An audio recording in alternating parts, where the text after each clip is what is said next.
Oo. Ayan, parang hindi ka panoorin yung sayaw ninyong ganun dito sa Meraki Garden. And syempre, nasaan po yung mga bisita natin all the way from Isabela? Ayun. Yun, oh.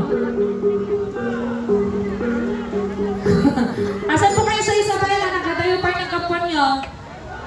Santo Tomas, Isabela. Asan pa mga taga-Isabela? Saan po? Alicia. Alicia, asan pa? Malig. Saan pa? Nagilian, asan pa? Cordon. Hello po. Oo. Saan po dito?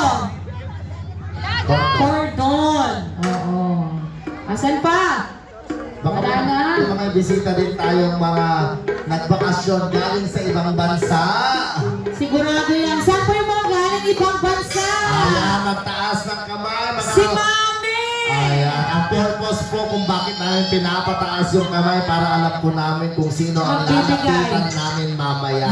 Isa doon, isa dito, Pero at mga isa taga- doon. Pero mga taga-Ilocos, sir, nagbibigay talaga sila. Oo, lagi-lagi. Kahit galing pa silang malayo. Tama, ang lowest ng Ilocos, 5,000. Lalo na po yung mga bisita namin na galing pang Candon na ano tawag dito, suking-suki namin, nagpapalipad pa talaga sila ng mga pera nila dito. Suki na namin sila dito, all galing pa silang Candon. Halos lagi po sila dito sa Meraki Silang Garden. Gloria. Oo, may isa pa, taga-Candon din yun. Okay, and syempre, before tayo,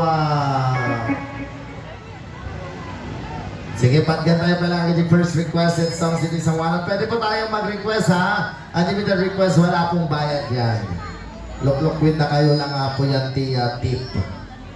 Kasunod kaya ako talok-lukoy mo lang barog. Joke lang. Tanggapin mo. Makakita mo. Okay, family of Malabog and Gazingan from Santo Tomas, Isabela. Busatan ni Bisla Queen, the original singer of the song Bislak. Ladies and gentlemen, DJ